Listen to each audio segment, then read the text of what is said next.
reports, calculated fields, and putting a report as a chart on a dashboard. So pretty exciting stuff. Some of it is going to be a little complicated. Some of it is pretty straightforward. But the goal is to at least learn the steps and the mechanics of it. So we'll try to get through that. Just someone confirm you could hear me and you could see my screen. Let me just get to the slide there where we left off yesterday.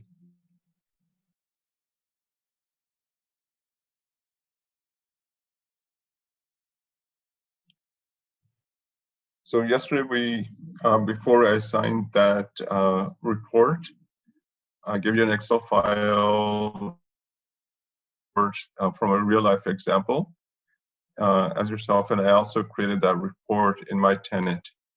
So we could see that a little bit later, but I do want to get through some of the slides, and I'm going to do some of the fun stuff first, and then we'll get back into that report. So yesterday, the last PowerPoint we talked about was how to troubleshoot. So if someone can't see a report, whether it's a standard report or another,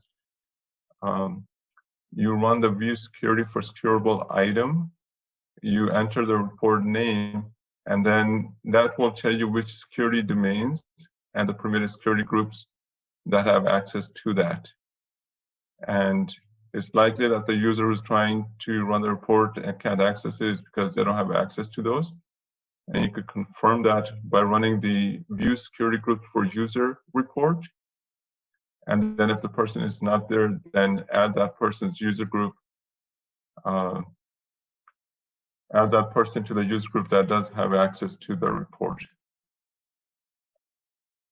Okay. And similarly, if they could see the report, but they can't see a particular field. So if someone does not have access to a field, then that column will be blank, even though they will be able to run the report, but one of the columns will be blank. An example is that by default, even the employee number is not accessible by all employees. So if you create a report for IT, for example, and it could be a very simple report. It could have employee ID number, it could have employee name, and a business title and manager. So business title, manager, they're not confidential fields. Everybody has access to them. But employee number, you have to grant special access to it. So if you create a report just with those two columns and give it to a non-HR person, like someone in IT, because they need to manage onboarding for their IT equipment, they will not be able to see employee number by default. So that column will be blank for them. And in that case, if you have a group called IT partner, then you will have to add that group to the domain for that report. So that's how you will take care of someone not being able to see a particular field on the report.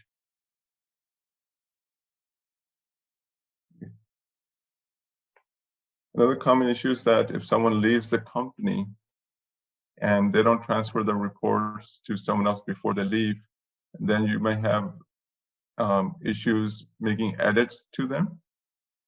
So there's a task called transfer ownership of customer report. You enter that task name in the search bar, and then you select the reports, and then you enter the new user. So this is a common issue as people move around different companies. The reports become orphaned, and then you need to do a transfer ownership of customer reports.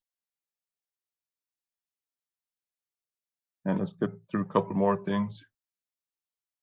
You could also schedule a report so that it gets sent to someone on some kind of recurring basis.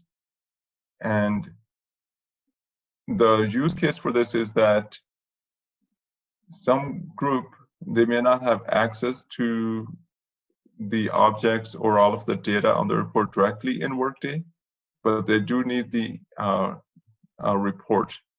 So someone in, for example, someone who maintains expense reports, or they maintain the expense report application like Concur, they don't need people's access in Workday, but they do need to have some kind of report so that they could either import it into their expense report system, or they could verify that this employee joined and on what date.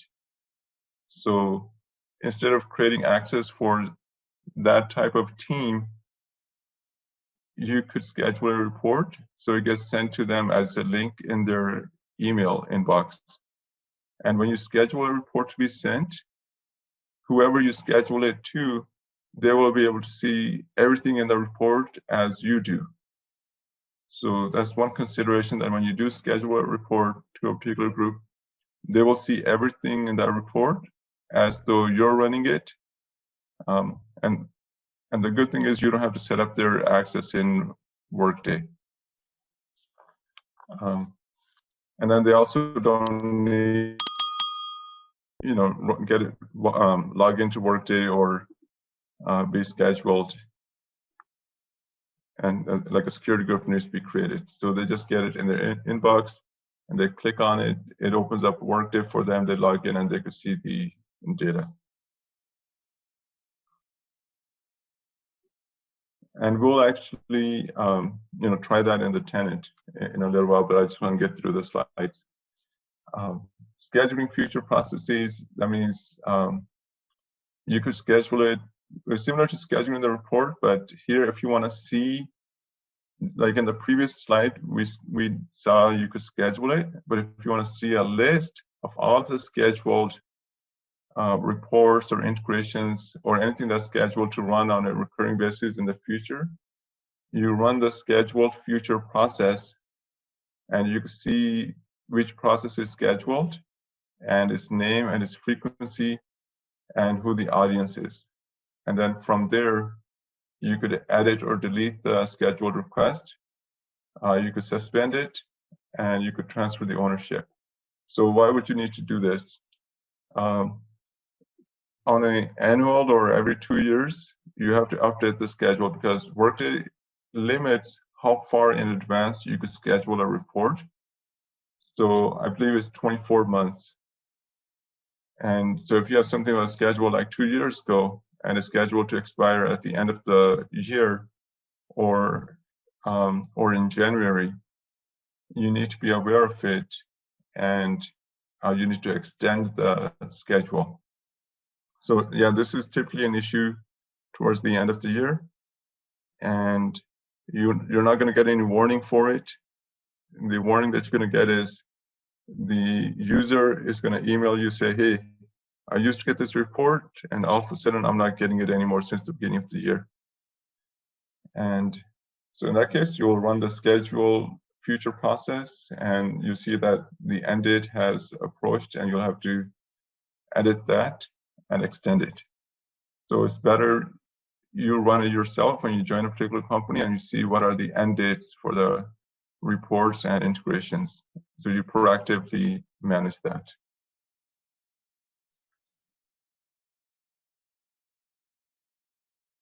Okay. Let's get into calculated fields. Now, Workday's reporting tool is robust. You can report on anything without having to worry about joins, etc. So you choose a data source and you choose a data object, and then from that you can report on that object, like worker, so any details about that employee. And you could also report on related objects pretty easily. But when some things are more than one layer of A, you do need to create a calculated field. So calculated field is like is a combination of a lookup, like in Excel, we're familiar with doing a lookup and we bring data from one sheet to another using a type of VLOOKUP or horizontal. In some instances, it is like that. It has those type of use cases. In other instances, it's a formatting method. So it's very versatile. It's got many different use cases, but it serves as a great way to either create a join or lookup, or to format something, or to create a new field altogether based on some existing fields. So I'll have some examples. But we should all be aware that the calculations and formatting, so you could say, if you want to calculate how many, in the report, you want to show how long the person has been here. Well, there's already a field for that, but there's always some kind of need to say subtract one particular date from another and show the actual time frame in years or months. So it allows you to do that. It allows you to do math calculations. For example, someone's salary might be 50% base salary and 50% based on commissions. And let's assume they achieve 100% of their commission target, and we need to show their total salary. Well, Workday does not have a field for if they were to get their base salary plus 100% of their commissions. So we could do that two ways. We could create that as a compensation basis, which is a little bit more complicated, or you could just create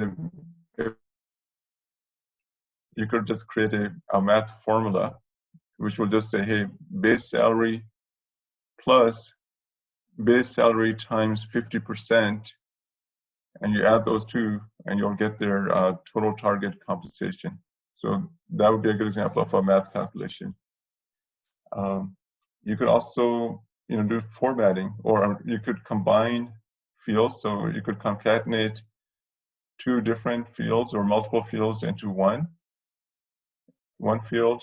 You could do substring functions, like if you have a particular grade and you want to just pull the first letter of that grade, or you want to pull the last letter of that grade to use in your condition rule, you could do that. Convert currency fields and their format. Range bands, I would really use range bands, but it's possible.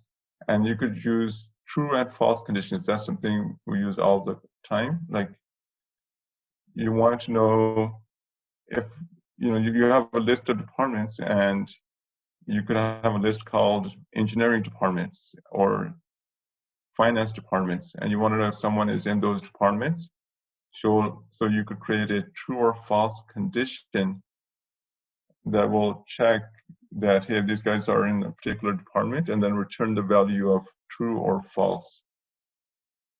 And when you find out, hey, if the value is true, then you could create another calculator field on top of that that says, if they're in an engineering department, then in that field, show the value engineering. And that's a very common use case where you are able to organize data in a way that Workday doesn't already have. And then you could add that to a report, and then you could give you could aggregate folks on that. So I'll give you guys an example of that, but that's very common. You could drill down and look up levels and values in hierarchies and organizations. So I have an example on that. You could create summations, counts, and aggregate information, and you could do lookup values as in like a VLOOKUP type that we use in Excel sheet. You could, these calculator fields that you create, you could use them as a new field in a report, and you could also use them as custom prompts or filters. So the example is creating a true-false condition calculator field to display only workers with particular status. So there's many uses of these calculated fields.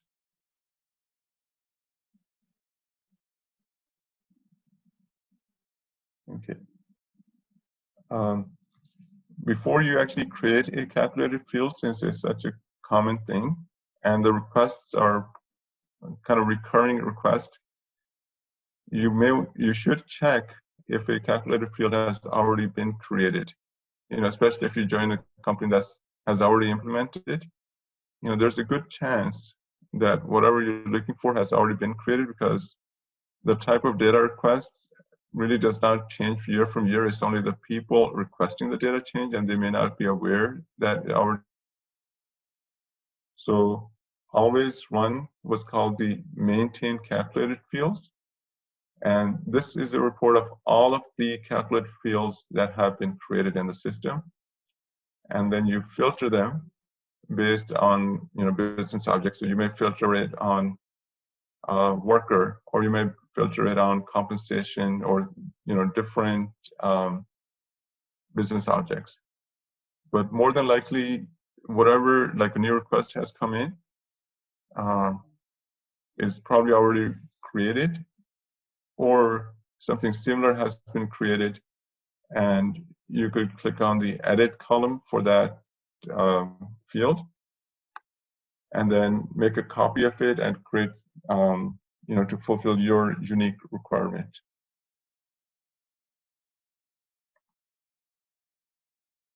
Okay. So now I have some examples which actually make more sense to do it in the tenant than to go over it on the screen. So, but I do want to show that a date formatting. So the command for creating a calculated field, let's just go over that a little bit. When you want to create a brand new one, you type create calculated field in your search box, and then you have to give it a name, and then a business object, and what function that you want. Like all the different type of use cases. So here, this is an example where you're going to format the date, and so you select the function that you want. So in this case, I have selected formatting of the date.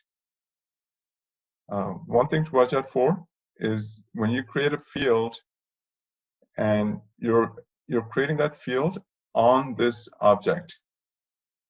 So when you need to reference back to it, you have to be using this business object. If I create a field on worker, but my report is using dependents as a business object, then this calculated field is not going to be available. So you have to make you choose the correct business object. So for most of HR reporting, it's going to be worker object. For focal or merit time, when you have the annual merit process, there's a business object called adjusted for. And if you want to use a calculated field in that report, you will use adjusted for. But just be aware, you're restricted to the object that you create. In some cases, it might make sense to use the business object called global. So it's available everywhere, but then that also has certain drawbacks. So I always just use worker or employee or dependent as the business object.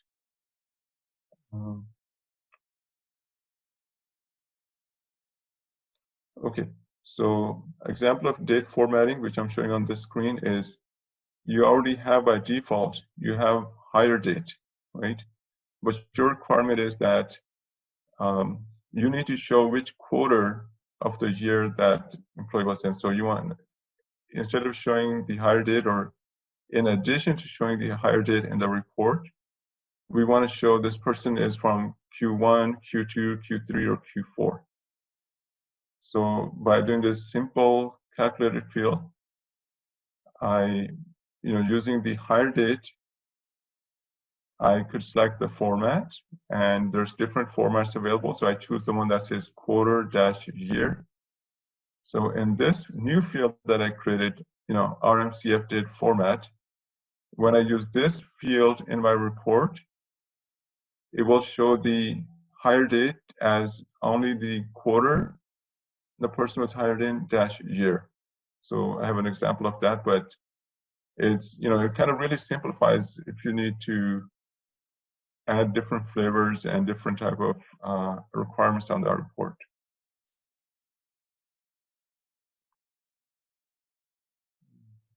Here, I'm doing a concatenate example where we create the calculated field the same way, but for the function we choose concatenate, and then you choose the fields that you want to show. So I have bonus plan name, plan, and then I choose a single space, and then the compensation element.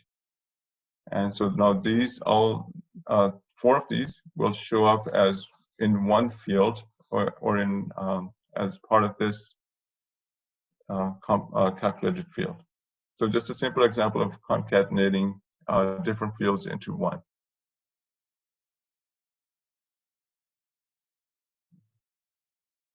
One of the common requests that we get is, in a report, they want to know, like, give us the last time they got a pay raise or last time they had a pay change event. So this is a multi-layer calculated field. You start with first layer, then you need to build a condition, and then you have to format what you get out of that. So I will actually go through this in the tenant. But because it's got multiple layers, let me just walk through this quickly, and then when we do it in the tenant, it won't be, it'll be a little bit easier to understand. So first, our goal is to create a field that will tell us the last time that the person got a pay change event, and they want to know what the name of that event was, like what was the reason they got that pay change, and what was the percent of the last change. So we start off with, you create a calculated field, give it a name, like last pay increase test, or last pay increase event. Give it a business object, or select a business object. So I chose worker. And then you have to give it a source field, compensation history based changes only. And then this has all of the compensation history on the base change for workers. So by choosing this source field, I have access to all of that. And then it has a related business object called employee compensation event. And then you could put a condition on it. So one common sense condition is we want to exclude anytime there's been any kind of compensation change in which the new amount change has been 0. Because sometimes you do something might be a compensation change, but the salary does not change. And so in that case, the proposed amount will be 0. So, but it doesn't make sense to show that as a pay change event. So you want to exclude that. So you might put a condition on there saying that, hey, exclude any changes which don't result in an actual dollar change. So from here, you could create a condition, and that condition will also be a secondary calculated field, and that will be a true or false condition. And I'll show that on the next screen. So you put in a condition that says exclude any proposed amount which is, or actually include only those proposed amounts which are not 0. And then sort field would be, okay, what do you want to sort on? So I want to sort on compensation events. And I could pick the descending order or ascending order. So if I want to pick the most recent pay change, I will select the pay event as the sort field, and I would actually choose descending order. So I'll say, hey, for this, from the employee compensation event, look at the pay changes, and then give me the very recent change. So And so the way to get to that very recent change is to tell the system to sort it on the compensation event, but sort it in the descending order. Descending order will put the most recent change at the top of the list, and we tell the system, sort direction is going to be descending, and choose the first instance of, you choose the first one, the first instance of that event. So that will give us the most last pay event. So when I took this screenshot, I had not selected descending, but if you want the most recent, right, you need to sort by descending order, even if you're doing something in a spreadsheet, and then you'll select the first instance of that. And it will make more sense when we do it in the tenant, but I wanted to give you one exposure here so that it's not too confusing when we actually walk through it.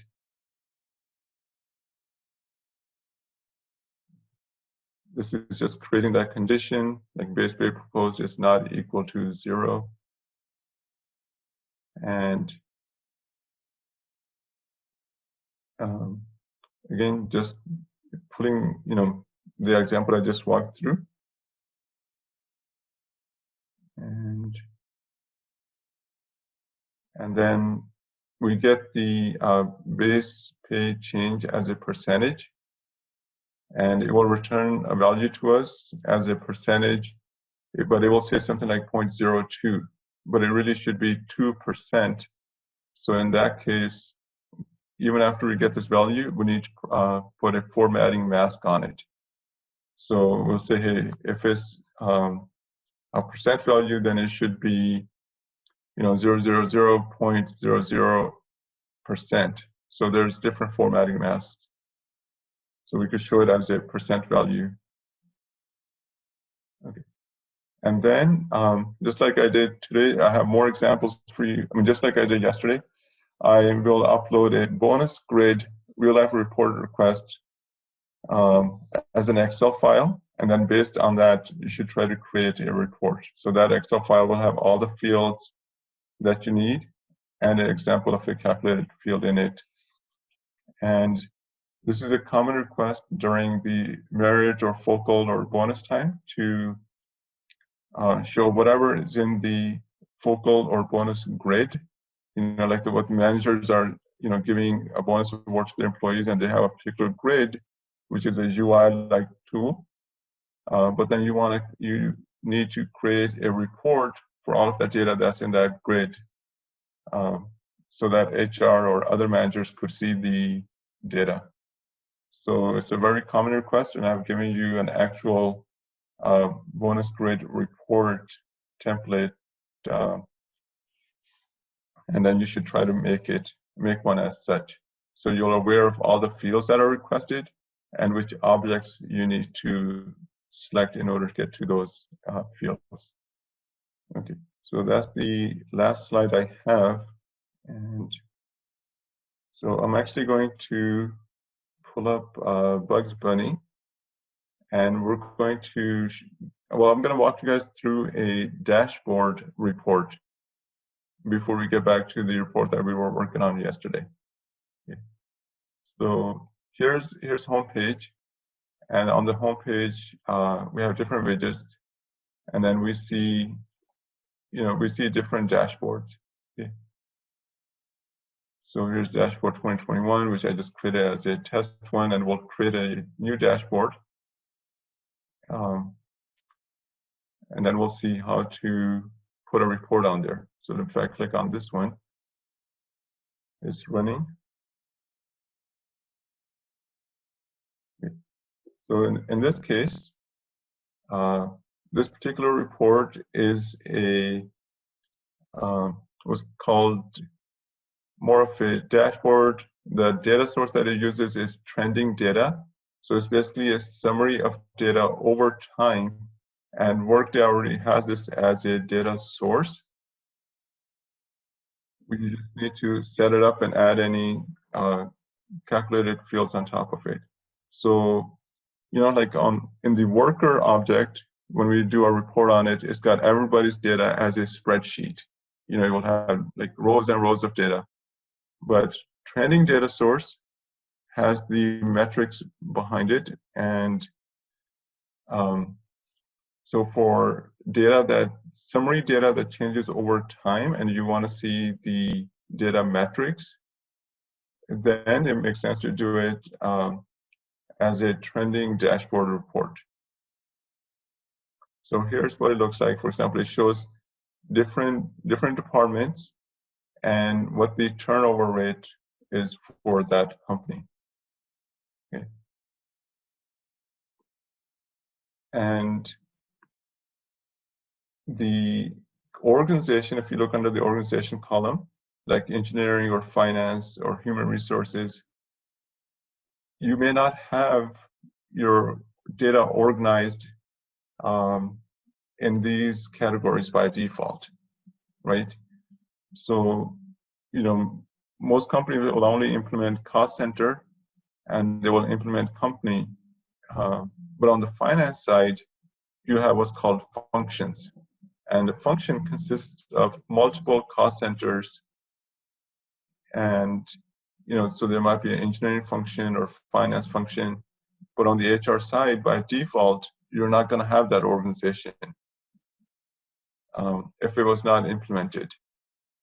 So what you could do is create your own field called organization, which will help you organize data based on different functions. So I created, in this example, a calculated field called organization. And then in that calculated field, I listed the different cost centers that make up the different departments.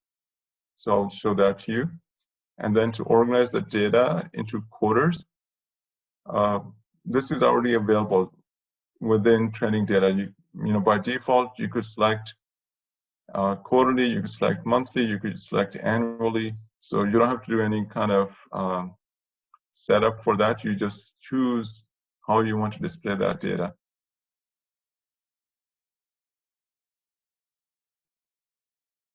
Okay, so let me scroll down, just show you the whole report. If you click View More, it may not be showing the whole thing, and here you can see all of the report.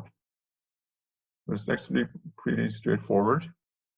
So I'm displaying the dashboard, and then on that dashboard, I have a tab called Reports, and on that tab, I have one report called, Turnover for Bunny Systems. So on the dashboard, it could actually have multiple tabs. I just chose to only create one, but you could have one tab for turnover data, another tab for headcount data, another tab for requisition data, and so forth. But there is a limit to tabs. I think you could have up to 6 tabs on your dashboard. And I believe there's also a limit to the number of reports you could put on a dashboard. I think it's like 6 or 10. If you put too many, then the page just takes forever to load. So you have to take that into consideration. So I want to show you guys the fields that make up this report. So how do I do that? So I need to navigate my way to the report. I could do that 2 ways. I could either, in my search, I could say, hey, edit custom report, and I could put the name of this report. And another way I could do that is by clicking on this gear, and I could click View More. And this will give me the report just by itself. And then from here, I could go to Actions and Custom Report. So I'm going to edit this report so I can show you how I built it.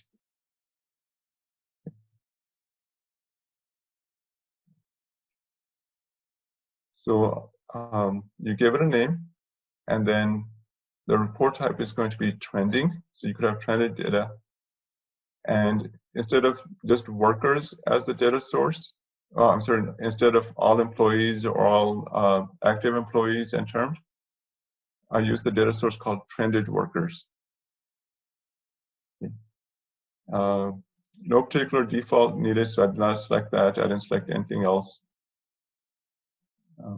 What I did do was down here, I did select the time period and record date, which is basically the transaction date. So I want to use that. And then how I want to group the data. I wanted to group it by year and quarter. I could also have, there's also the option of grouping it by year only instead of showing year and quarter.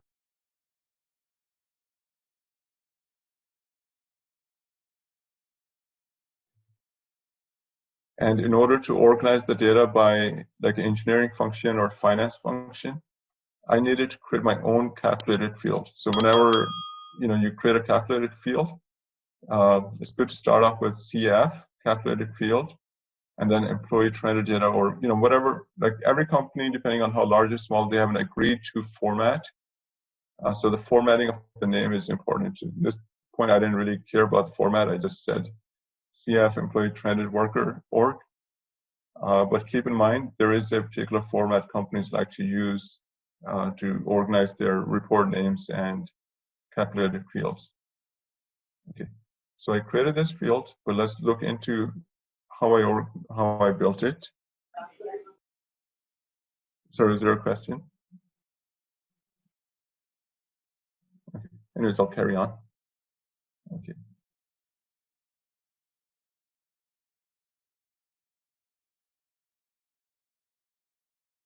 Like how a calendar looks like. And so it shows that this is a date type. So this is a date type. This is a time. So if I click on here, on the related actions, well, it doesn't tell you anymore. I was hoping it will tell us well, it does tell us that this is a date type field.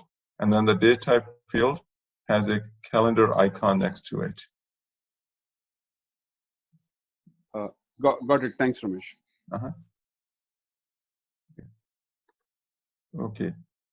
So this calculated field actually has 2 layers of calculated fields.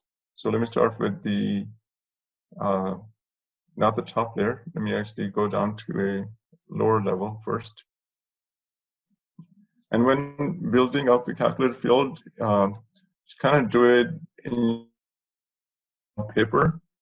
And then you see, okay, what the first layer is going to be, what the second layer is going to be. So in this case, since I needed to organize my data by a function, and a function consists of a collection of cost centers. So first, I needed to say, what is going to be the name of my, what are the functions that I need, and what are the cost centers in each function? Okay, and then we could work our way from there. So first thing I needed to know is this cost center part of engineering or finance or etc. So I create a true and false field that will tell me that if the employee is in a particular cost center, then it will tell me the value is true.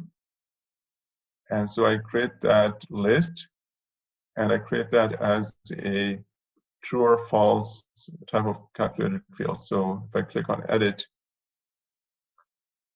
the calculation method I used was a Boolean field indicating if the condition is true or false.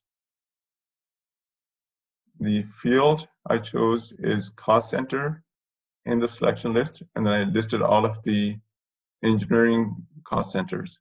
So if the worker is in these cost centers, the value, if I were to add this field in a report, it will say true. But I'm not going to use this in a report. I'm going to use this in another cost center. In another calculated field. So just like I had a list of engineering cost centers and it said true or false calculated field, I did the same thing for other ones. Like here's the cost centers for finance, here's the cost centers for different departments, and return the value of true or false. Then I added this calculated field in another one. In this one, I evaluate whether the worker whether the worker meets the engineering true or false condition, or they meet the marketing true or false condition. So in that previous calculated field, we said, here's the list of cost centers, and if the person is in that cost center, return the value true. So I'm going to use that as my condition rule here. And I said, I listed all of that as conditions. And the way it works is, if the condition is true, then when you evaluate that condition, you could say return this value when this value is true. So if the person is in a engineering cost center, then we want to display this calculated field. And what is this calculated field? This calculated text that says engineering. So there is no, this is a text constant, it's just text. There's no, by default, there's no field in Workday that has the value of just engineering. So I created a text constant called engineering.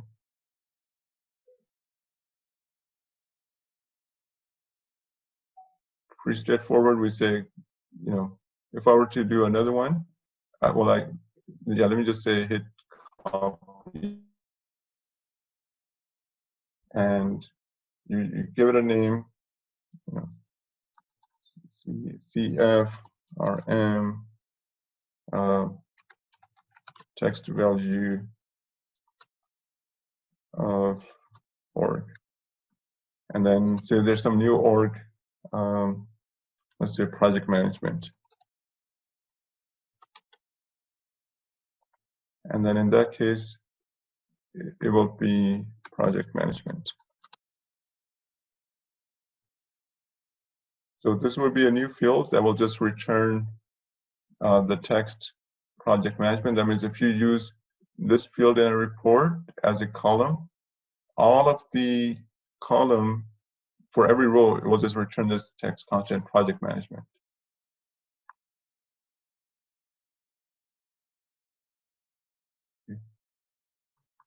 Okay, so coming back over here, for each of these conditions, I created a text value. So in this case, it says it will return engineering. For marketing, it will return the text constant marketing and so on. So that's all I had to do, but this helped me organize the data in a way which is not available by default in Workday.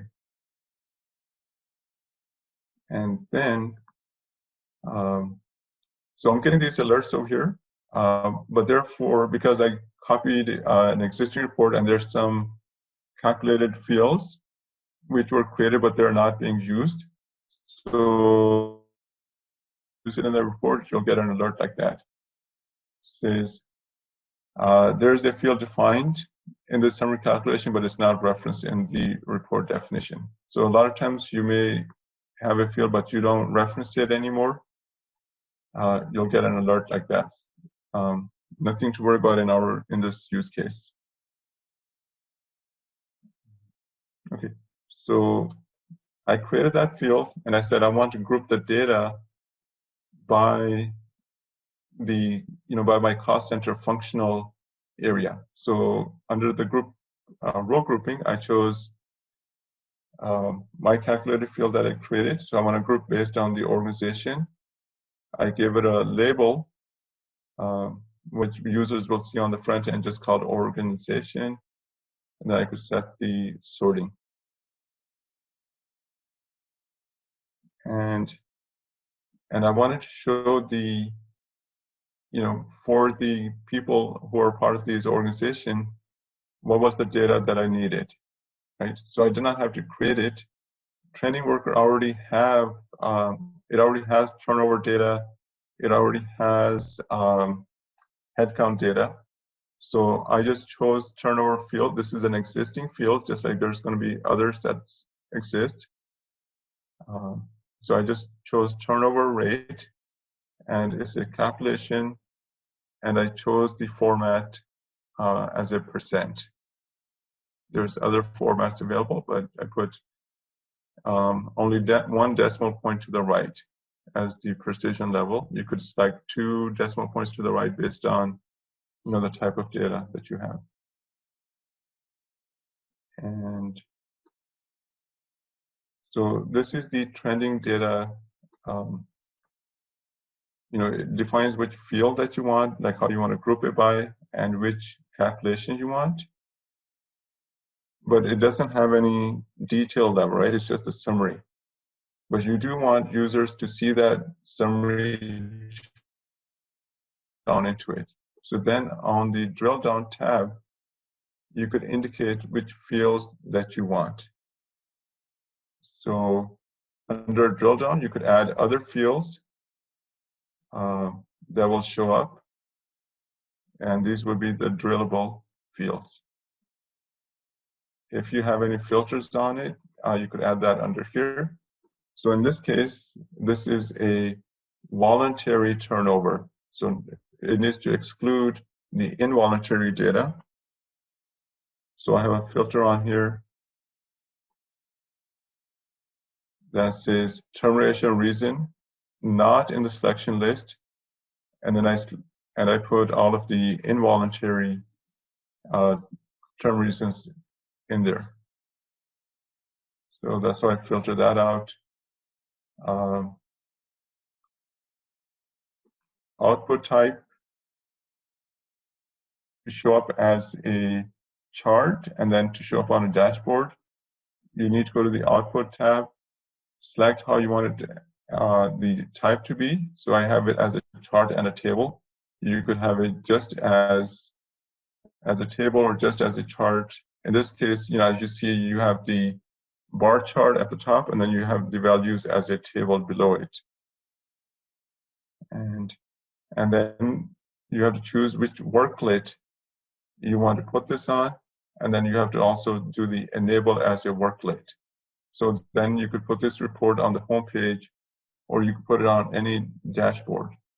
So in this case, I have a dashboard, dashboard 2021, call it whatever you want, something that makes sense. You need to have that dashboard created before you can select it. Or you create the report, create the dashboard, and then come over here and edit it, and then add that dashboard here. Okay.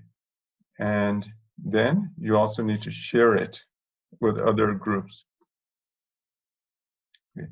So when sharing, there is 3 options. It says don't share the report definition, or share with all authorized users, or share with specific authorized groups and users.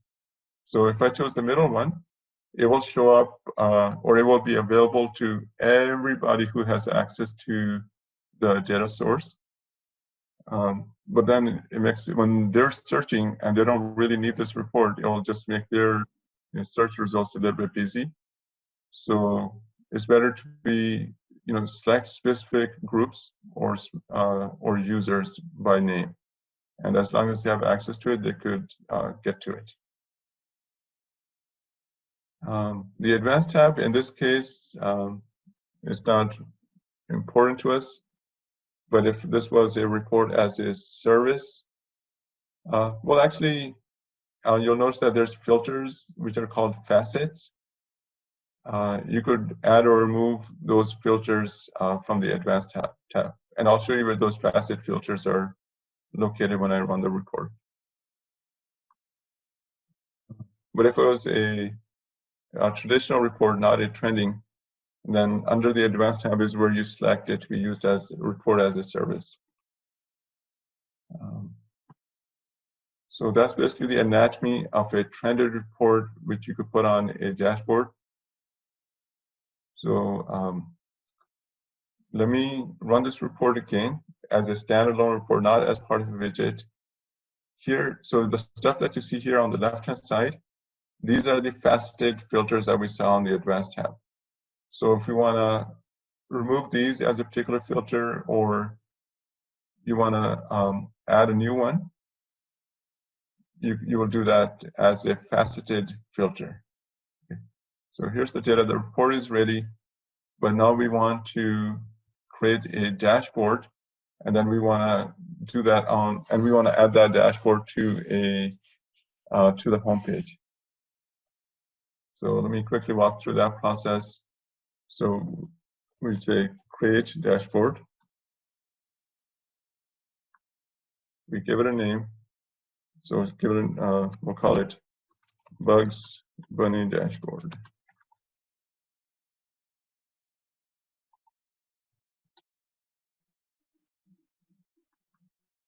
We'll call it HR Dashboard. Okay. You have to select a particular domain. So remember from the security lecture, we have different domains. You could also do custom domains. So in this case, I use a custom domain called, well, Workday gives you a list of domains, and then you select one. So there's custom domain 1 through, I believe, like 99. Yeah, I think there's like 99 domains. And just want to make sure that this is not already being used. And I'm going to say custom domain 10, because once you select that domain, you have to add security groups to this domain. And I have just already did that yesterday in order to prepare for it. So I select a custom domain 10, and we select which icon, like which image is going to show up for that. So these are different image icons. You can't really see the image icon until you actually show it on the homepage. So let's use the campaign widget. We can't, when we see it on as a widget, we'll see what that icon looks like. And how many tabs you're going to allow on it. The max, it says here max allowed tabs is 6. So you could choose a number up to 6 or default it to 6. So I'm just going to leave it as that. I do need to navigate to the custom domain to show you guys how to set up the security for it. So let me go to that as a new tab. And let me click OK on this. So Bugs HR Dashboard. So now that has been created.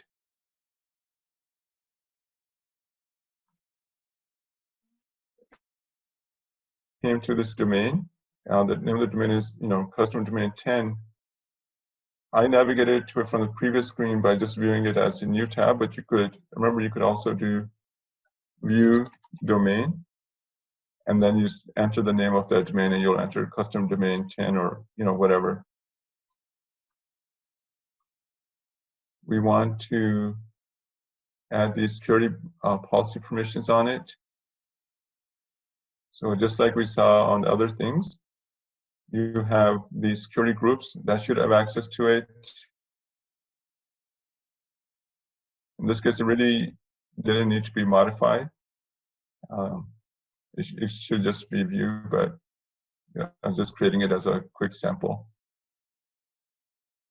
So once you grant security groups, those groups will have access to the data on this report.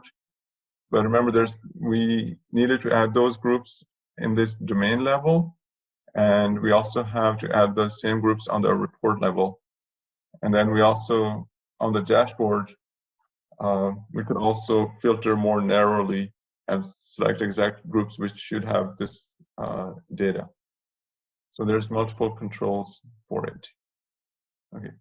So I set up the security for the custom domain, make sure anybody who needs to have access to this report is part of this domain. Okay. So we need to add some more content to this dashboard. Okay.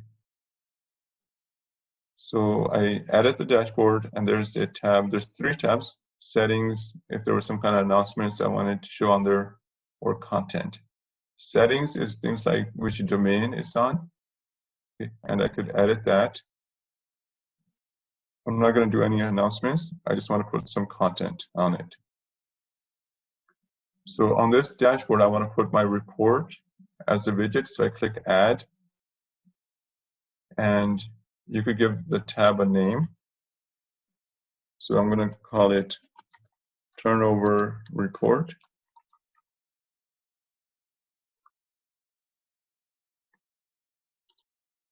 And more specifically, this is a voluntary turnover report.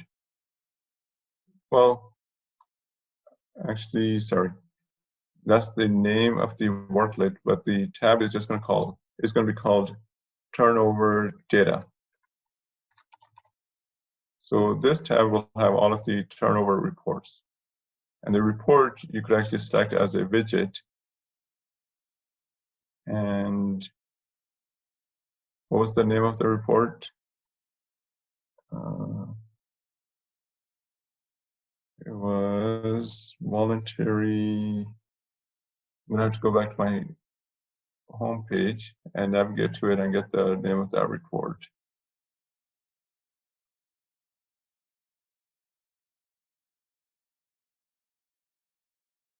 Okay. Yeah. So 2020 voluntary turnover for bunny systems.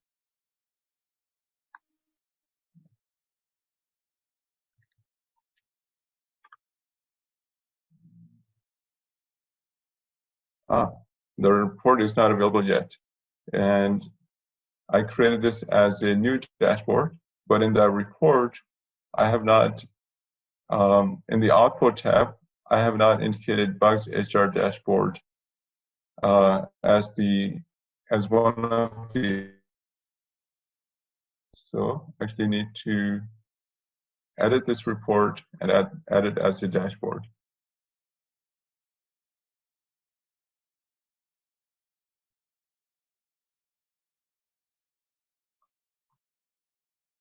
So I go back to the output tab of this report, and that new the new dashboard that I created, I need to select that over here so that this report is available on that dashboard. Okay, so I selected Bugs HR dashboard. So now this report will be available on that particular dashboard.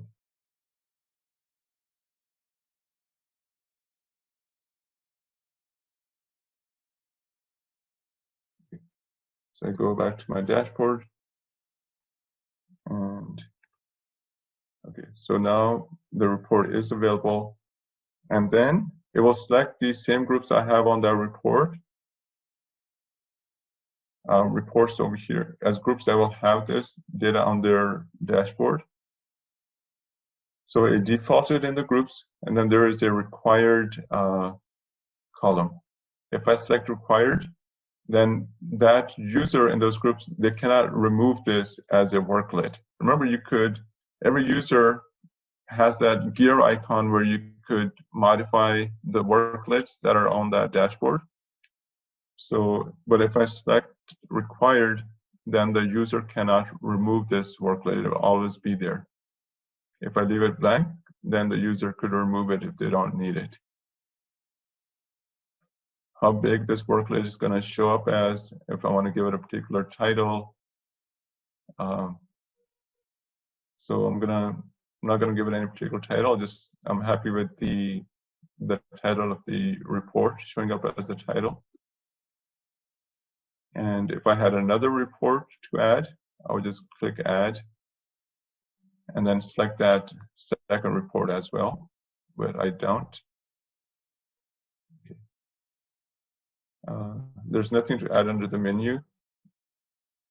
In this case, since we're just displaying this particular widget, this data, or this report as a widget on that dashboard.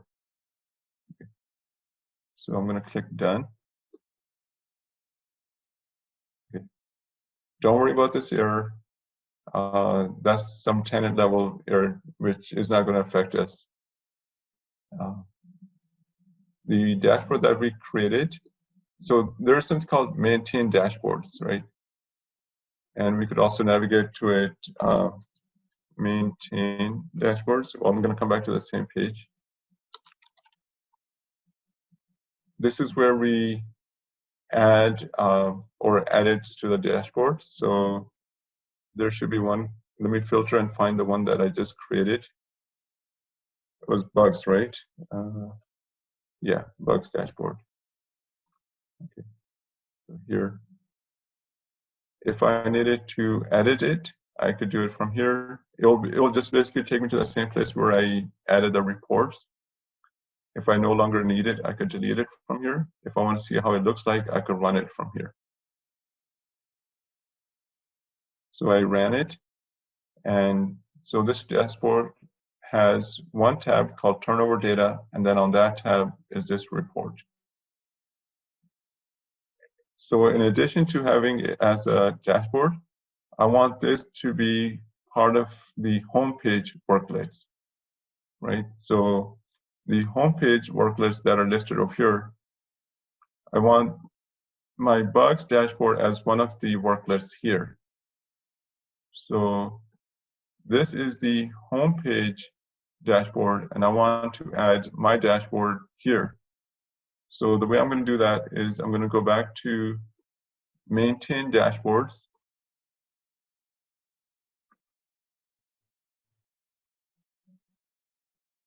And I need to modify the homepage dashboard. So let me scroll down and find it.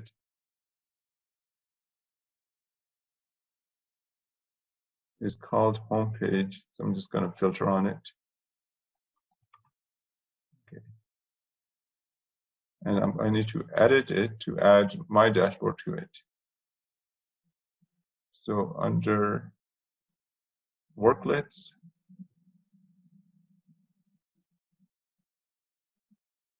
here's the existing dashboards that I have, like the 2021, etc. So I'm going to add my worklet called bugs. Well, my dashboard, sorry, not my worklet. Okay. So I added my dashboard as a worklet on the home page, and then click done. Oh, here, once again, I can make it as required or not, and hit done. Now, if I go back to the home page, my dashboard should show up there.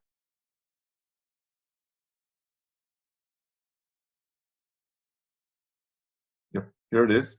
So anybody who's part of the security group that has access to the domain and the homepage, they will see this dashboard there, and then they could click on it to see that data as a chart or a graph from this report. So that's how we create a trending data report with a calculated field example and putting it on the dashboard. So let's take so I'm gonna go back to the report so we're gonna switch gears. We're gonna go back to the report that I had started building yesterday, which is a real life report, and we're trying to build it in the system. And I had built some of those fields yesterday, and then so after class I added some more fields, and I added the prompts as well, which I showed you guys yesterday. And the purpose of this report was to get compensations for country. I know we had the original request was for region, but I don't know which regions are set up in here, so I just went with country. And then I defaulted in the value of United States so that when the user runs it, they don't have to select US by default, but if they need to select any other country, then they could change it, from here. But I'll show you guys how to default values in the prompt. I also have, we also see other prompts here. So we see a prompt called include subordinate organizations and a prompt for organizations. So if we select global modern services or any supervisory org, and then user could run it just for that supervisory org, or they could select this one and they'll get the data for every organization that's underneath that org. And then there's the workflow states. So states such as, we want to see a transaction that's only canceled or in progress or in error, rescinded, or successfully completed. Okay. So you could filter on those. So these first three prompts, I did not create them. They're on the data source that we selected. These are default prompts, which will always be there. I could choose to hide them and not show them over here, but I cannot get rid of them. Like I said, you could definitely hide them, which is essentially getting rid of them. And then there is the approval from date and the approval to date. So this is based on a prompt that's already part of the data source. There's the from date and the to date. So the from and the to date, these are the boundaries of which any transaction that we're looking for will have to be, within these boundaries. So I defaulted in a value of the previous month, the first date of the previous month to the last day of the current month. So I defaulted these as the values. Oh, I'm sorry. Yeah. So these are the approval from and approval to. So, and these are when the transaction was approved. In other words, when it was successfully completed, because successfully completed is equivalent to all the approvals have been done and now the transaction is complete. So these are the boundaries of the approval from and to date. And the country, which I defaulted in, and the start date and the end date. These are also like the two boundaries of the transaction. But since we're filtering on the approval from and approval to, I'm going to leave these as blank so they get ignored. And the report will just run for this time frame and for anybody in the US. So I'll do a sample run before we start to edit this further.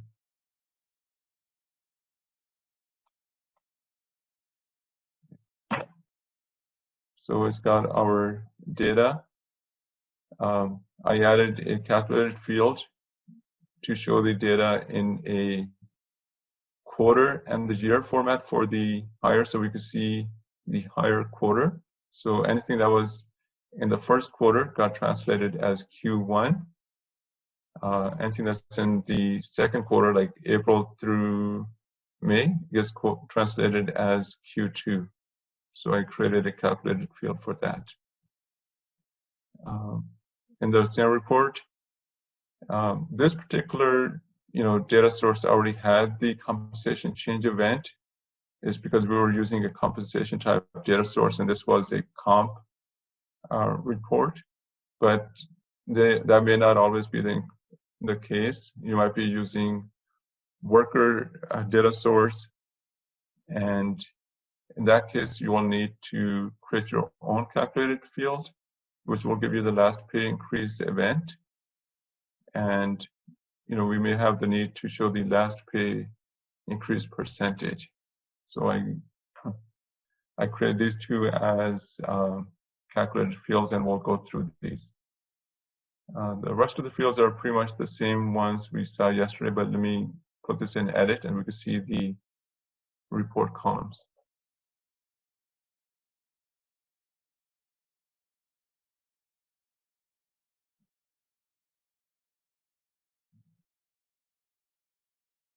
The fields that I created as calculated fields, I added it here, and I created this field on the worker business object. So in order to show this field here, I need to select the corresponding object, worker. Couple of new things I want to show on this grid that I didn't show yesterday. So let me put this in full screen mode, is the usage of the format column. So with this percent field, you could select how you want the data to be. So if I don't select anything and then run the report, you'll see that it doesn't show it as like a 2% or 3%. It'll show the value as 0.02. So you can select a different formatting example, like a comma separated, how many decimal points you want to the right, and etc. So I'm not going to select any, so you can see the difference between what I had selected as a formatting mask and not having a format mask. And then under options, there are certain things you could select. So for this column, I could have selected do not show this column if it's empty, or if there's a 0 value, then you could show it as a blank, or you could do a sum on this column, and then you could use it as a target line, which I have never used as a target line. I think it's just the bar at the bottom, but you could play around with that. And for the currency, for the currency amounts or salary amounts, I once again selected the format, and then I showed show currency symbol. So in those columns, we'll see the like the $ or the different symbols of any like the local currency. So that kind of formatting and options are available. Numbers usually can be formatted with, just like in Excel, you could format a column to show 2 decimal places to the right of the decimal, or you want to show it as a percentage. So, percentage could be shown as 5% if you format it as a percentage, or it could show it as 0.05. So here, I'm not going to select any format mask, even though the ones that are available to me is I could choose this one, which is a numeric format with no decimal points. So if my value has any decimal points, but I choose this format, it's not going to show any data as any decimal point to the right of the decimal point, or any value to the right of the decimal point. If I want to show 2 values to the right of the decimal point, I would select this one. But since this is a percent increase, I want to select the percentage mask. So this would probably be the most accurate one, where I would show percent with 2 decimal points to the right precision. But let me not select anything right now, and let's see how the data shows up, and then we'll select it, and then we'll see the difference. Okay. So see this, it's just showing up the percentage as 0.0262, 0.1, and this is not how well, mathematically this is true, but this is not how we normally see percentages, right? We want to see percentage as a 3% or as a 3.5% with a percentage next to it. So that format allows us to select the mask on it.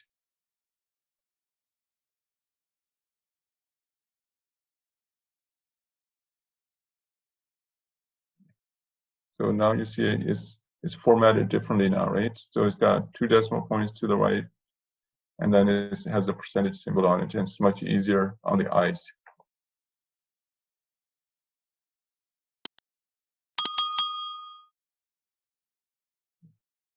As I did not select any kind of sorting order, but obviously we can do that. We could sort it by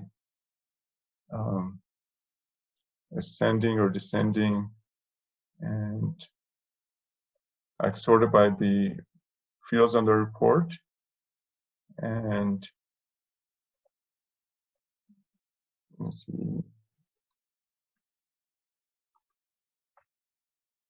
Well, that's going to return too many.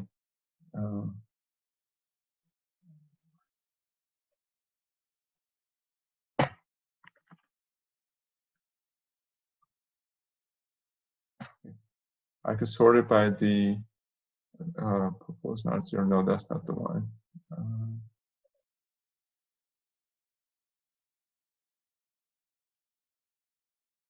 So the sorting is only available on the fields that are on the business object or in the report. So let me select some fields on the report. Proposed pay amount or date and time completed. So let me get the most highest amounts.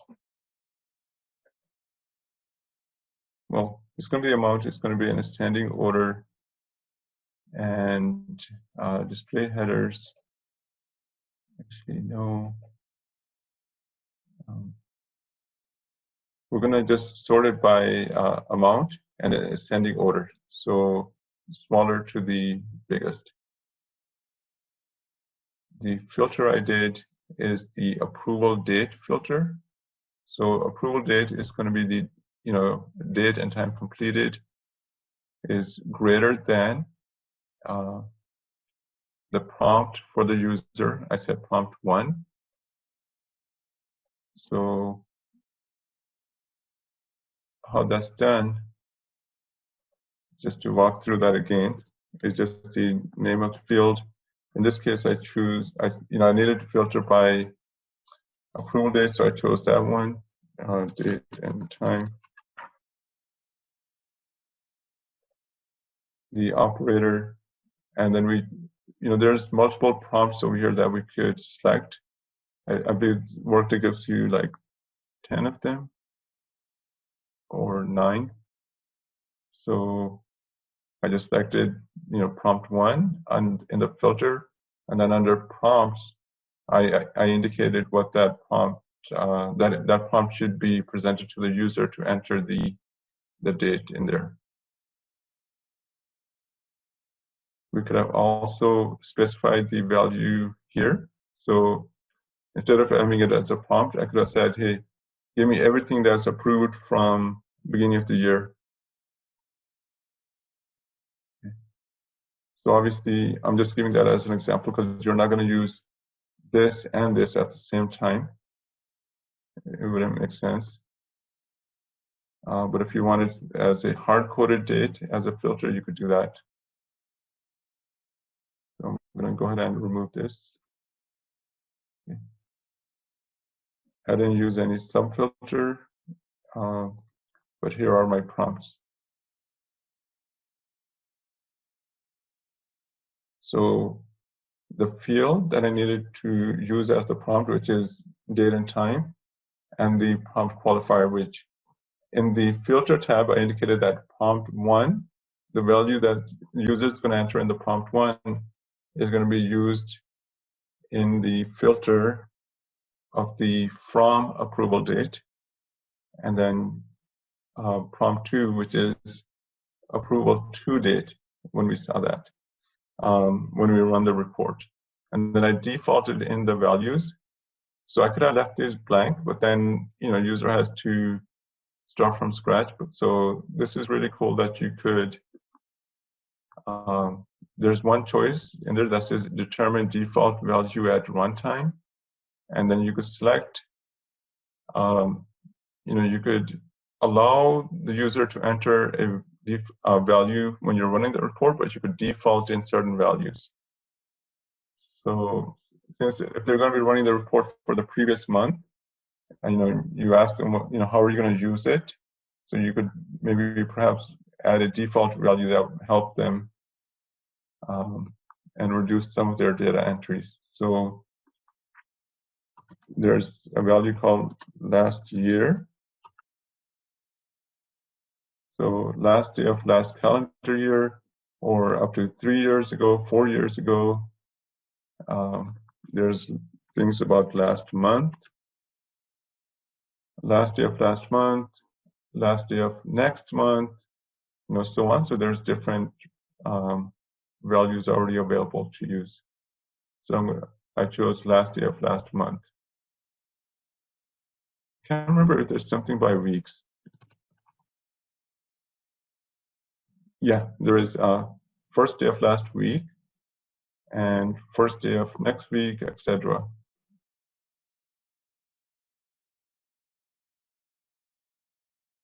Here's a couple other options. Is this a required prompt that the user must enter a value in this prompt? If so, you could make it required. But since I already have a default value in there, that that kind of fulfills that condition that even I make it required, but it's there's already a default value in there, so it's not going to give an error even if the user does not enter anything because I have a default value in there.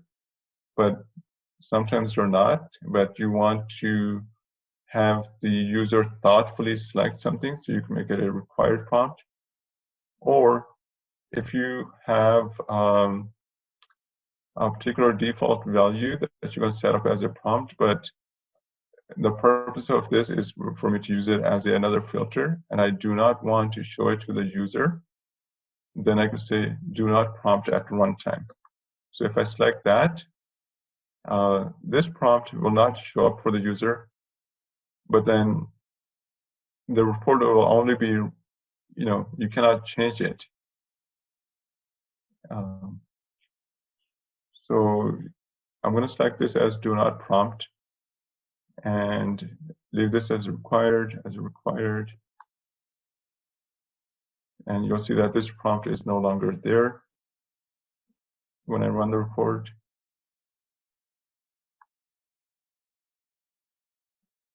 On the output tab, we're saying that the output type is going to be a table, and we're not setting this up as a workload or on a dashboard, so there's nothing to select here.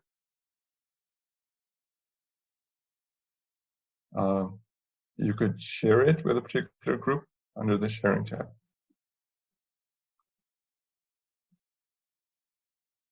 And for advanced tab, maybe headcount, let me get another report that will enable it as a web service. Okay, on this report,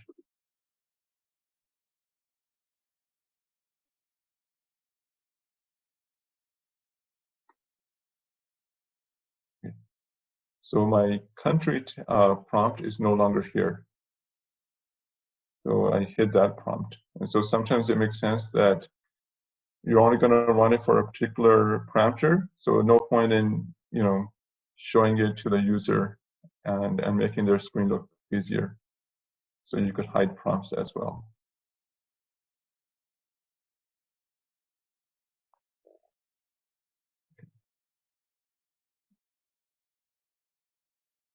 Okay, so now let me look for a headcount report or something called a, just a report of all of the active workers in the system. And I didn't create one. I'm just going to look for one. And let me see if there's any standard report that's already out there. So I'm going to type Workday standard report.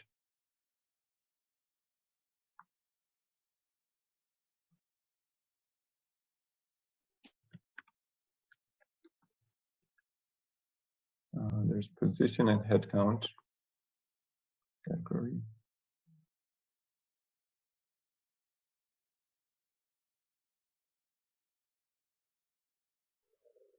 So I see there's 8 of them in this category, and this seems to be a summary data. So summary of success for positions. I'm not looking for summary data. I'm looking for detailed level report.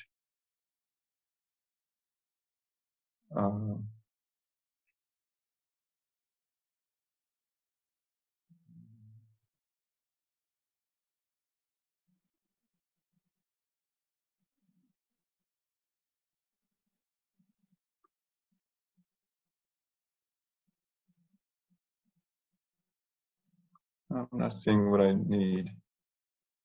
So I'm just going to quickly create my own. Create custom report. Let's give it a name.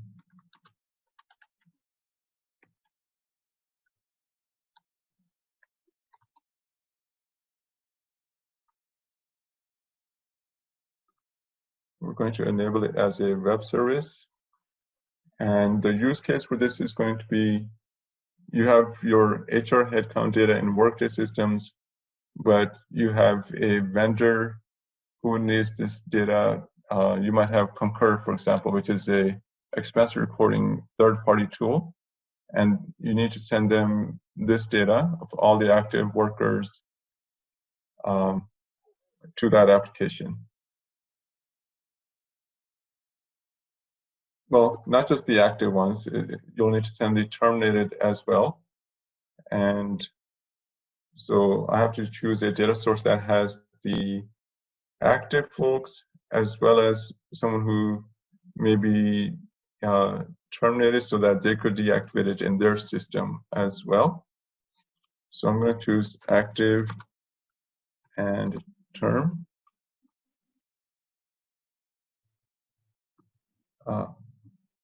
You have to unselect the optimize for performance in order to get the active and term data source.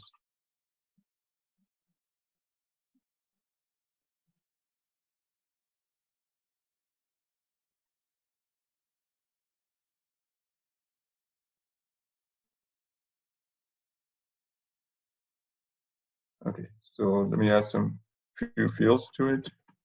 Employee ID.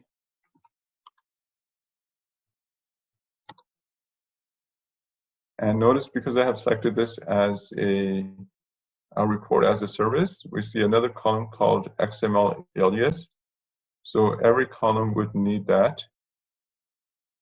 And let me add another value to it. Legal name.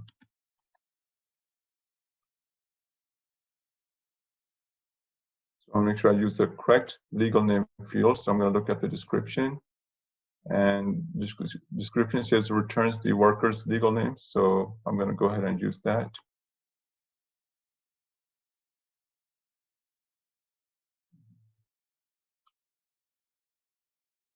Let's just do these two fields for now. Group column headings. I have to just put a, okay, there's nothing in there I need to use.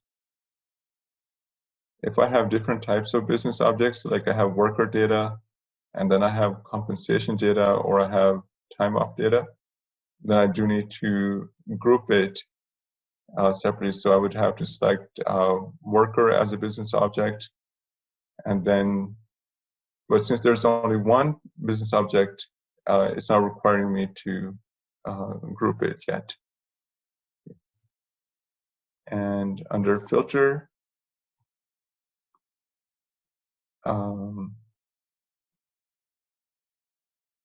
well, let's include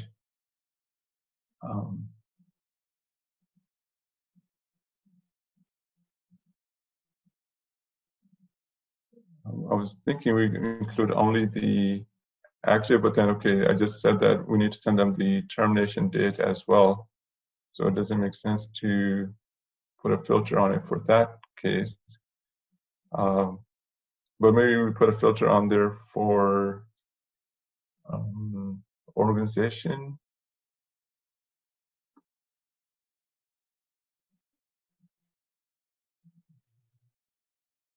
Or not, let's just keep, I mean, we only have two rows, so it's not like we're gonna be using a lot of resources if we don't put a filter on there right now.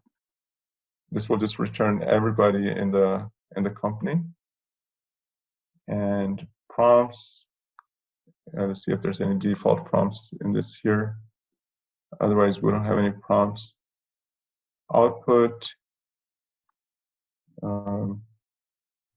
under here, we don't have to worry about, because it's, you know, we're not using it for our internal purposes. But under sharing, since we're going to send this data to another vendor, and it's usually done, we create a user, we call what's called an integration user, and then we create that user, and then we have to select that particular user as the the group that you're, as a user that you're sharing it with. And so when we run it, we enter the username and password of the integration user. And I'll show you where that is. But in this case, I have not created an integration user, so I'm just going to select HR partner.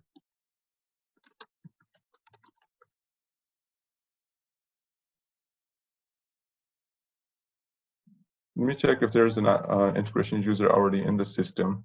So format usually it should start with ISU, integration system user. And we do see some in the system. So I see ICU, create customers, invoice automation. So there's some integration users, but we'll just select it for fun here. So I'm not going to know their username and password, but that's fine. I'll show you where to, grab the URL. Okay, so you select the integration system user, and then under advanced, there's a couple of options to consider. So let's just go through them. Enable as a web service. So that must be checked if you want to use this report to use it to send data. We're going to use this as a report as a service. So this is selected. So I'm going to leave it selected. The web service API version, and then the namespace name.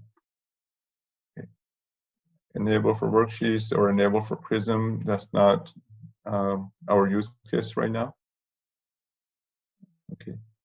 So the key thing is, either when you create the report, you select it as enabled as a web service, or later on you could come into this tab and select it.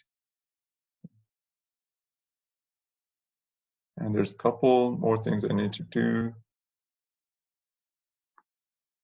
Oh yeah, I had opened up a row, but I didn't populate it, so that's why I'm getting this error. So I'm going to go ahead and delete that. Okay.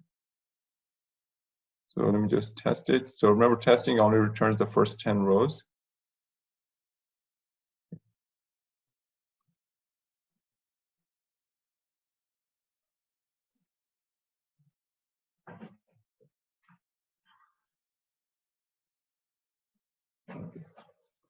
Okay, so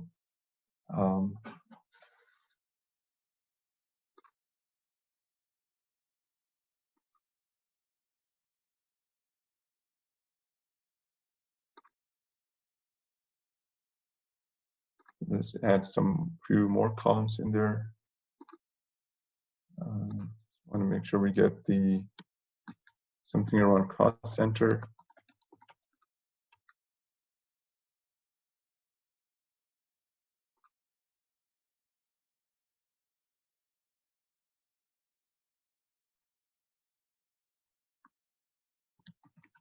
And company code.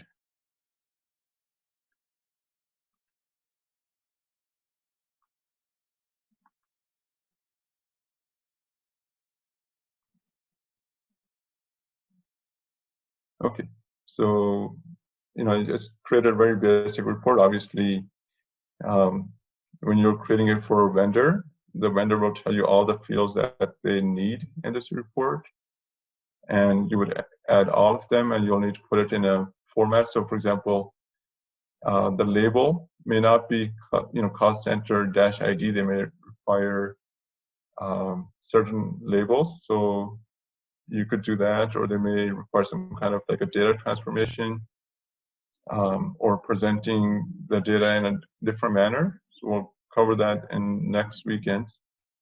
But just as a simple report that you want to send, you want to allow a third-party app to get this data. So you go over here, you go to web service and view URLs.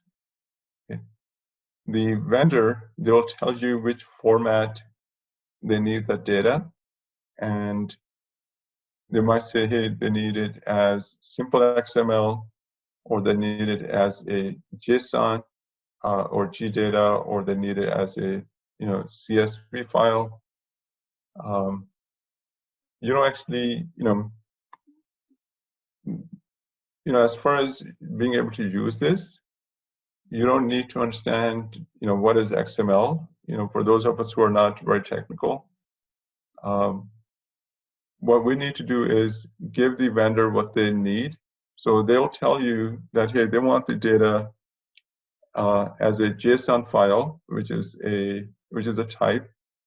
And so you come over here, you go to the web services, and you select JSON. And when you go over here, it will actually download it as a JSON file, and you could review it. If you want to send it as a simple, I'm trying to think, simple XML is pretty common, and so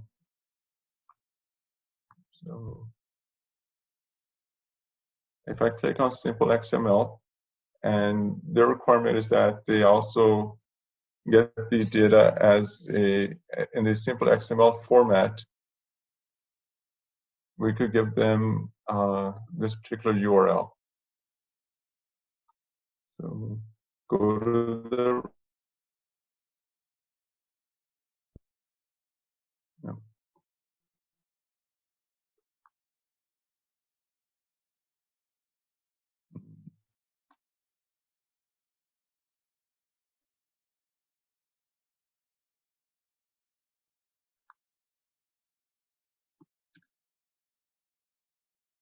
So this report in simple XML format is here. We don't, as people, we don't need to be able to read it unless we're troubleshooting and we're the, the technical integration types. But our goal is to generate this URL, which we did just by going to the URLs of the report and running it. And when we ran it, it did not ask me for the username and password because I was running it as L. McNeil. But now if I give this URL, to a third party and they run it, it's going to ask them, what is the username? Well, they have the username, but it's going to ask them the password for it. And they're, obviously you cannot give them Logan McNeil's username and password. What you would do is, if you had actually created a integration user, you're going to run the report as the integration user, and then it will have the integration user's user account here, and you will pass them the username and password, and then they will take this URL, they'll enter it in their application, and their system will be prompted for the credentials, and then they will enter the username and password, and then they will be able to retrieve the data in that XML. They will be able to retrieve the data in an XML format on their end. So as a web service, it's very simple to use, and you're like, okay, that's all I have to do. Yeah, I mean, actually, things like Concur or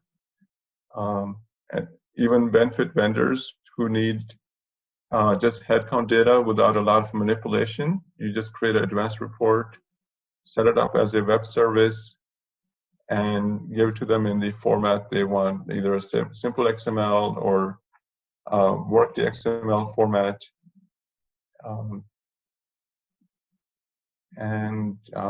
But there's going to be times where you need to do some transformation on the data or some more work on it. So we'll actually cover that next time.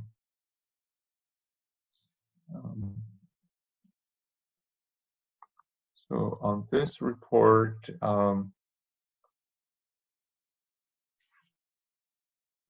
There's nothing else on it in order to set it up as a web service besides creating the integration user, which is more of a security task. And what I've done is I would take the user group that has access to view data, and then depending on if it's confidential data or not, like if it's for a benefits vendor, you're going to need a user that has access to confidential information. So I could start with even make a copy of the HR user group that does have access to the confidential data, and then strip away anything that you need, like by removing domains from it, and make a copy of that as the integration user, and then create the user who's going to run the report that way.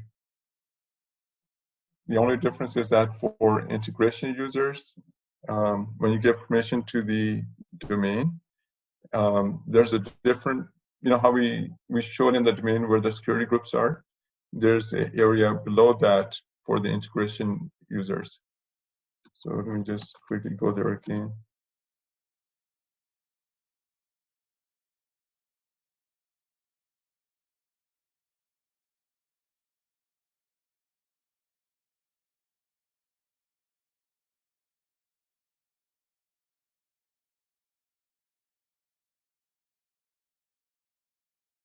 Okay, I showed you guys before under domain security policy, that's where we go to edit the security groups. So for some reason at this time, Logan does not have access to that.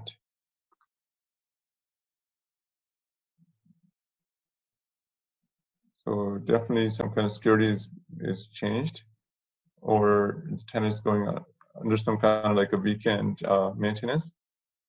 But you modify the domain security policy either from this magnifying glass, or you go to the domain and then you do actions, and then under domain you could enable it and then activate, modify the security policy. It's not showing up on right now, but the same place where we do the security groups, there's an area below it for integration systems, and you would select get or put. If you're just sending data across, you just need to do the get selection, and so the integration user could get the data from our system. Okay. We have a few minutes. Let me go back to our report, and there was one more calculated field I wanted to actually walk through, which is part of this report.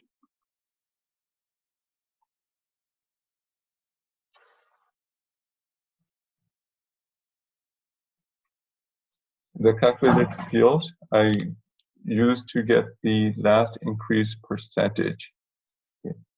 So I'm going to leave this on the side, and we'll just create one from scratch.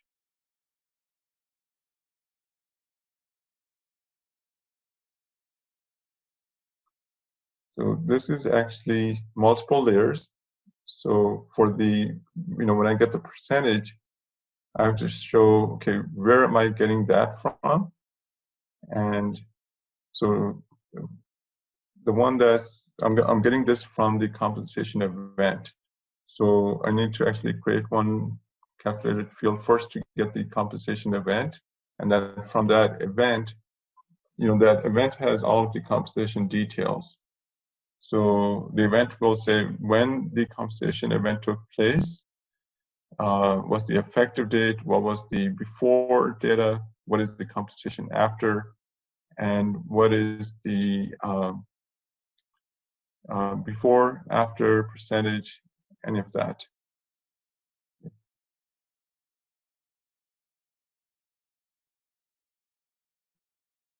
So let me start from that. So starting from the beginning, you say create calculated field.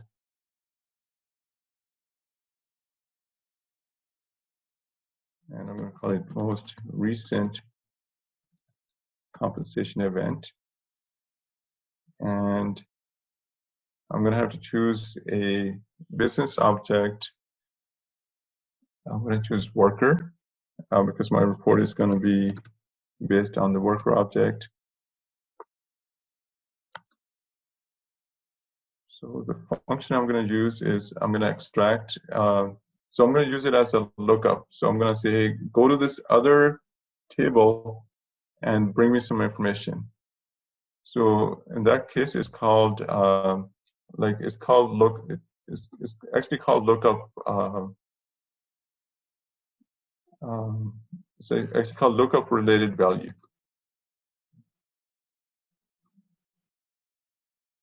Actually, hold on a second. I'm going to extract it as a. I'm going to extract the data.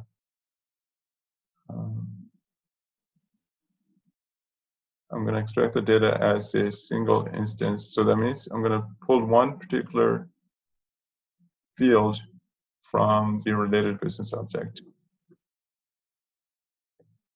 So here, the source field I'm going to use is compensation history.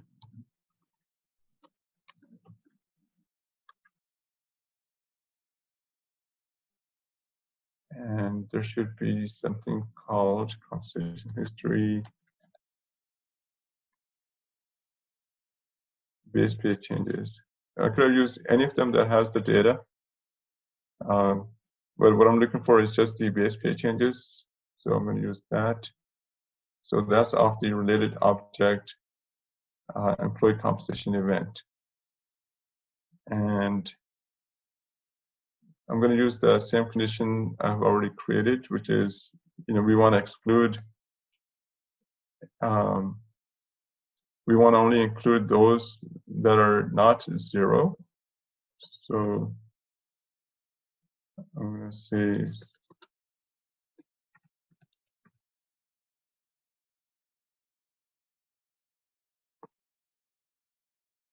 so this particular condition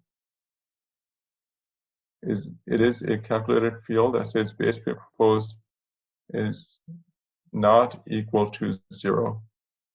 So this will only be true if there's an actual dollar change in that compensation event. So if there's any comp change event, which just might be just comp change, also includes just leveling change. So someone might go from level 5 to level 6 as a comp change, but there may not be a compensation event. I mean, there may not be actual dollar change. That does happen sometimes when you're leveling folks. You may change the level, but not the compensation, or the compensation will be changed at a later point. So I'm going to exclude include only the actual dollar changes. And so I'm saying, hey, give me the person's history, and but sort it based on effective date.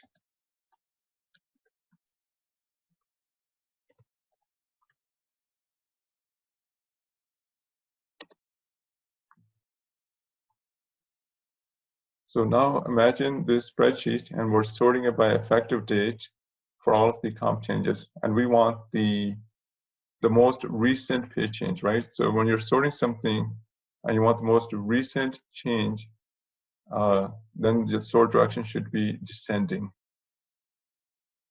And we want the first occurrence of that row.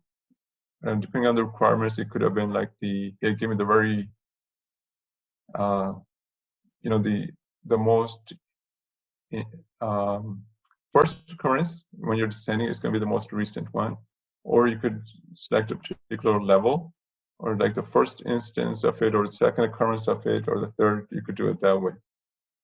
But in our case, we want the most recent one, so I chose descending and first. We could have left it at ascending and chose the last. So obviously you'll get the same result.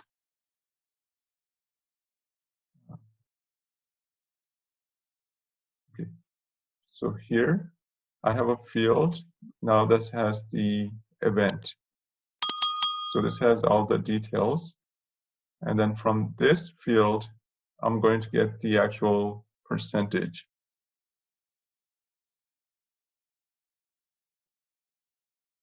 So I'm gonna just copy this.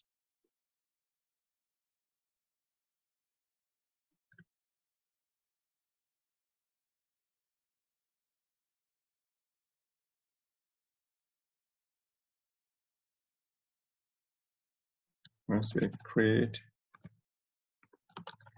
field.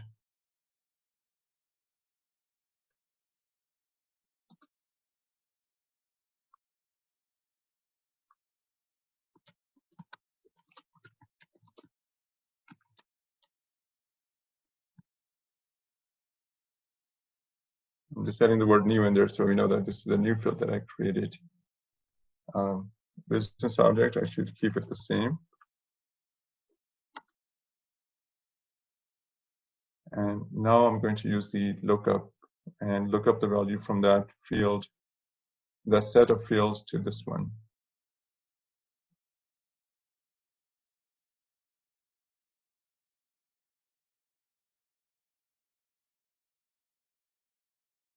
I know we're a little bit over. Maybe I should continue this next time. But if you just give me a minute.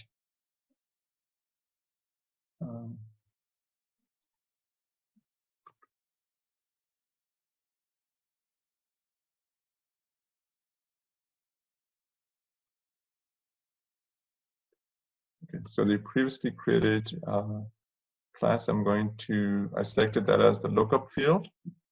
And so from that class of fields, which field do I want? Which field do I want to return? So I want the base pay change percent.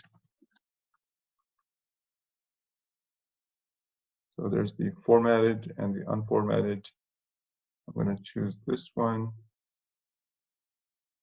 And okay, so I have created this field. Now I'm going to quickly edit my report and add this field in that report.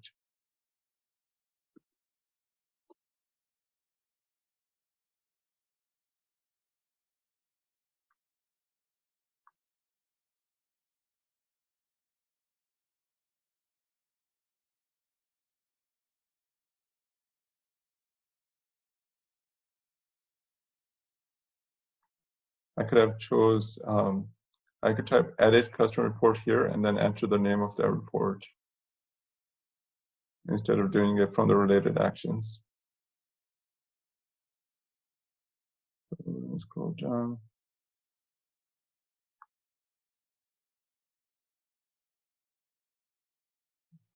If I paste the new field that I created here, it's not going to show up. So it's nothing, no match is found. Is because the business object is not worker. So let me change the worker object. Because I created that field on the worker object.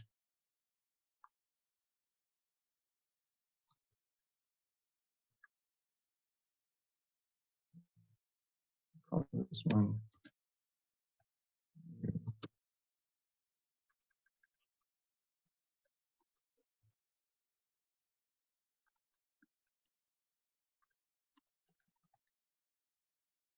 Okay, just for testing.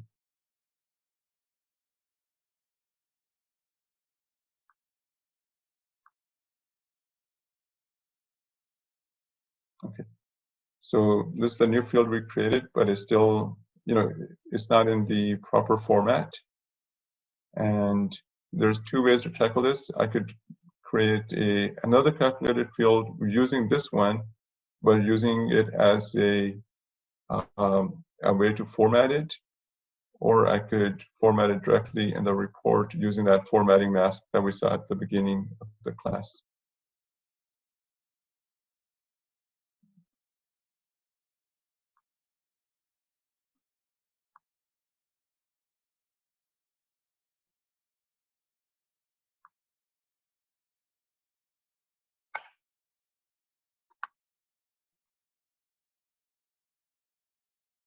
Okay, so there we go, it's formatted properly. Okay, so that ends it for here. Next time I'll go into web service reports and their transformation in a little bit more detail. In addition, we'll start the EIBs, which is a way to upload and download data into Workday